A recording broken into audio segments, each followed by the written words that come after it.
ఈరోజు semi Christmas వేడుకలు విజయవాడ వైఎస్ఆర్సీపీ పశ్చిమ కార్యాలయంలో మా సీనియర్ నాయకులు పార్టీ నాయకులు బోదా శ్రీనివాస్ గారి ఆధ్వర్యంలో ఘనంగా నిర్వహించడం జరిగింది. ఈ కార్యక్రమానికి మన నగర మేయర్ గారు రాయన భాగ్యలక్ష్మి గారు, పాస్టర్ గారు, పార్టీ నాయకులు అందరూ కూడా రావడం జరిగింది. ముఖ్యంగా బోదా శ్రీనివాస్ ప్రతి సంవత్సరం కూడా మా పశ్చిమ కార్యాలయంలో ఎప్పుడు కూడా ఈ సెమీ క్రిస్మస్ వేడుకలు చాలా ఘనంగా నిర్వహిస్తాడు. ఈ సంవత్సరం కూడా నిర్వహించాడు. ఎందుకంటే పార్టీకి చక్కగా పార్టీలో మొట్టమొదటి నుంచి కూడా పార్టీకి నడుస్తూ జగన్మోహన్ రెడ్డి గారు అడుగు వేస్తూ ఈరోజు వరకు కూడా ఒక క్రమశిక్షణ కలిగా నాయకుడిలాగానే పార్టీలో పనిచేస్తున్నాడు. మా బోదా శ్రీనివాస్కి ప్రత్యేకంగా నేను అభినందనలు తెలియపరచుకుంటాను. అదేవిధంగా ఈ క్రిస్మస్ సందర్భంగా రాష్ట్ర ప్రజలను కానీ నా సోదరులు అందరినీ కోరుకుంటున్నాను, మళ్ళీ జగన్మోహన్ రెడ్డి గారి నాయకత్వం వచ్చే విధంగా మీరందరూ కూడా ప్రార్థనలు చేయాలని కోరుకుంటున్నాను.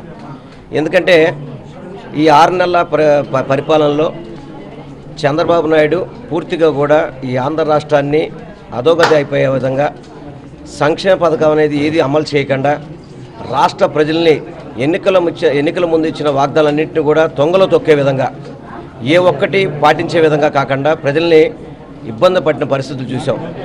కానీ 6 నెలల్లోనే ఈరోజు కనుక చూస్తే కనుక భారతదేశంలో నాకు తెలిసి ఈ 6 నెలల్లో ఇంత అసమర్థ ప్రభుత్వం ఎక్కడా లేదనే విధంగా ఈ కూటమి ప్రభుత్వ పరిపాలన జరుగుతుంది. ప్రతి ఒక్కరికి మంచి చేయాల్సింది. ఎన్నికల ముందేమో నేను కరెంటు ఛార్జీలు పెంచనని చెప్పారు. ఇప్పుడు కరెంటు ఛార్జీలు బాదుతున్నారు. నిత్యావసర వస్తువుల సరుకుల ధరలు చూడండి, గతంలో ఏ విధంగా ఉన్నాయి, ఇప్పుడు ఏ విధంగా ఉన్నాయో చూడండి ఒకసారి. అదేవిధంగా చిన్నపిల్లలకి అమ్మఒడి ఇస్తాను జగన్మోహన్ రెడ్డి గారు మనకి మేలు ఇవ్వాల్సిన అమ్మఒడిని ఈ సంవత్సరం దాన్ని పూర్తిగా కూడా కనీసం జగన్మోహన్ రెడ్డి గారు ఒకళ్ళు ఇస్తా అంటే ఒకటి కూడా ఇచ్చిన పరిస్థితి లేదు. రైతులను మోసం చేసిన ప్రభుత్వం ఏదో ఉందంటే అది చంద్రబాబు ప్రభుత్వం. ఎందుకంటే రైతు భరోసా ఇవ్వాలి 13,500 ఇవ్వాలి. జగన్మోహన్ రెడ్డి గారు ఇచ్చిన ప్రకారం అయితే కనుక 20,000 ఇస్తున్నాడు.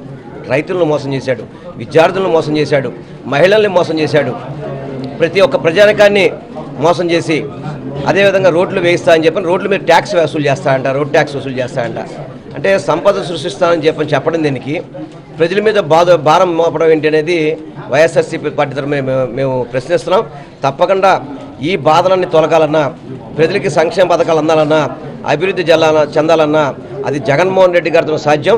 తప్పకుండా యేసుప్రభు ఆశీస్సులతో జగన్మోహన్ రెడ్డి గారు మరొకసారి మళ్ళీ ముఖ్యమంత్రి అవుతారు.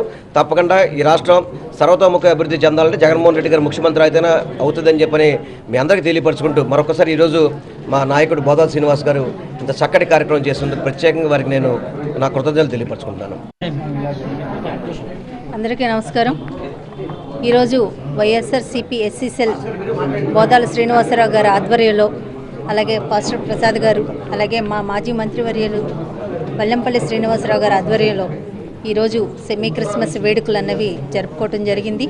ఈ కార్యక్రమానికి మాజీ చైర్మన్లు అలాగే మా పార్టీ పెద్ద ఏదైతే ప్రభు ఆశీస్సులు మా వైఎస్ఆర్సీపీ పార్టీకి ఎల్లవెల్లలా ఉండాలి, ప్రభు దీవెనలతోటి రాబోయే కాలంలో మళ్ళీ మా వైఎస్ఆర్సీపీ పార్టీ మళ్ళీ రావాలి అన్న ఒక మంచి ఉద్దేశంతో ఈరోజు అందరం ఇక్కడ కూడి ప్రభువుకి ప్రార్థనలు చేసుకోవటం జరిగింది.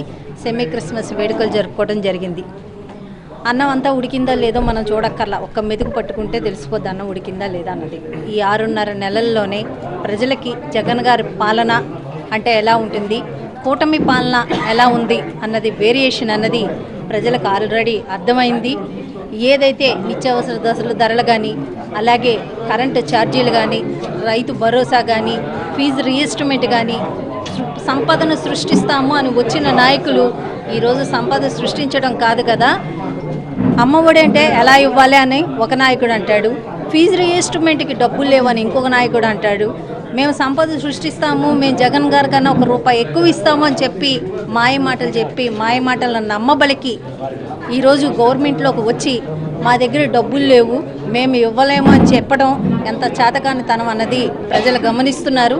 మరి అదే జగన్ గారి గవర్నమెంట్లో 2 ఏళ్ళు కరోనాతోటి ఇబ్బంది పడినా కానీ మిగతా 3 ఏళ్ళు నేను ఇవ్వలేను అన్న ఒక మాట కూడా ఆయన ఎక్కడ చెప్పలేదు. కరోనా కష్టకాలంలో కూడా ఎవరికి ఎలాంటి బాధ లేకుండా వ్యాక్సినేషన్ విషయంలో కానీ ప్రజలకి అందజేసే మెడికల్గా కానీ ఏ రకంగా ఎక్కడ ఎవరికి ఎలాంటి ఇబ్బంది లేకుండా 5 ఏళ్ళు ఆయన పాలన కొనసాగించారు.